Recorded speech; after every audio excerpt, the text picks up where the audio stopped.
Hello, I'm Richard Berkeley and welcome to businessandfranchiseopportunity.com. The following videos in this series cover the questions you need to ask in order to make an informed and wise purchasing decision on the type of franchise or business opportunity that is right for you. Now to the questions. Okay, welcome back.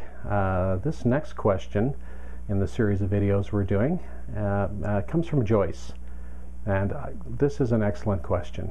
Joyce asks, how much risk is there going to be involved with starting up and or owning a franchise? And even though that question is quite large in terms of the life of a franchise and how many risks you may have, I think probably what Joyce is, asking more is, what sort of risk is she going to take on in order to get started? So I'm going to read a little bit into this question, and hopefully I'm right with this, Joyce. So let's talk about risk and what it's going to take to get started. And so sort of that first question is there risk? And here's the first thing I want to tell you is absolutely yes, there is risk.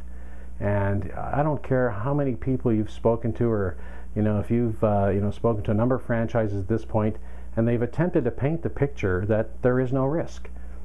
Well, I can tell you there's a lot of risk mitigation involved with owning a franchise, and by that I mean there's a lot of reduction of risk, and one of the reasons you want to look at a franchise because it really does reduce your risk. But does it eliminate your risk? No, it doesn't. But having said that, one of the things you need to do really in order to feel comfortable with risk, and I think this is one of the things that stops a lot of people from stepping up and taking on their own business, whether that's a franchise or not, is this fear, that they are risking something, and can they do it, and am I going to lose everything that I own? So let's kind of address that. Risk, I guess, comes in sort of many different forms when you're looking at a franchise. The biggest one is fiscal, and so quite often you'll hear of a failed business or a failed franchise. And sort of one of my passions in having been in franchising for some time is to really learn how to mitigate risk or lower the risk as small as possible, because I always say there's no such thing as a failed business.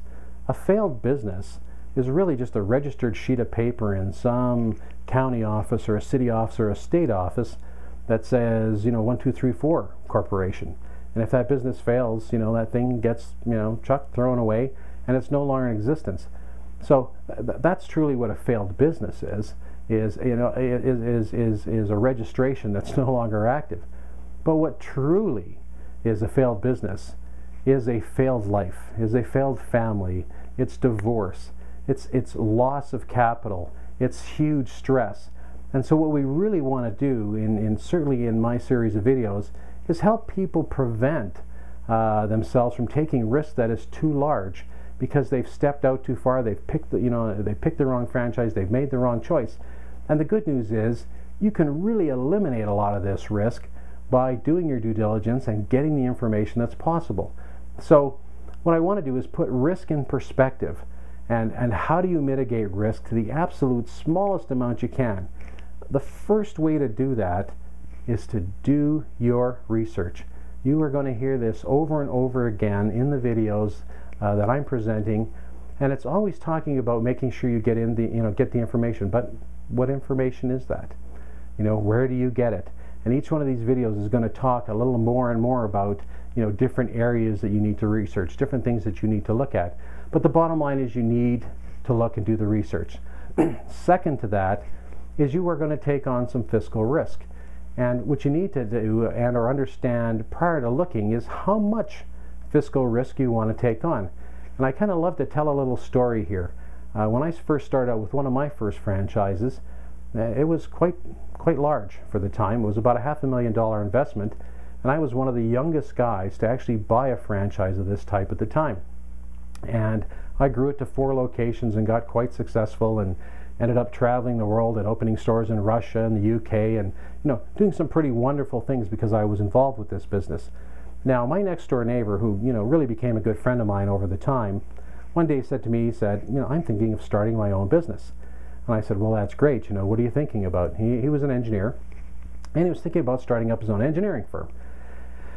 And I said to him, I said, so, when are you going to begin? What's your thoughts? And, I was kind of in the mentor role at this point. And he said, well, first I have to finish paying off my house. And, I want to, set some money aside for the kids for college. And I don't want to risk any of that before I get started in my business. And I said, okay, totally get that. But, let's talk a little further. So he says, well, then my next plan is, get a little seed capital together and start the business. I said, okay, Bob, well, let's kind of, extrapolate out a little bit here. So let's say you get that business started and, you really start making a little bit of money and the business starts to grow, and all of a sudden you get a fairly good sized contract. And now you've got to bring on some additional staff and, it's going to cost you a little more. So, you've got enough cash and you go to the well and you take that out and you bring on some extra staff. And lo and behold, not only does that go well, it goes very well. And now you get a contract that's 10 times bigger than the existing contract you had. So now you need more staff, you need more engineers, you need a couple extra drafts people, you need some vehicles, you need some administrative staff. And wait, you've added all these people, you need more office space. So what's going to happen here, Bob, is you're going to need some money to expand. So you're going to go to the bank and you're going to talk to your friendly banker who you've now been working with for 3 years. They're going to see this incredible track record and your business has been growing. And you're going to say, I need $500,000. And they're going to say, no problem. We're happy to lend you $500,000, Bob, to get you going. You're obviously running a good business. You've got a great reputation. So here it is. Just sign here. And by the way, you'll have to put your house up in order to borrow this money.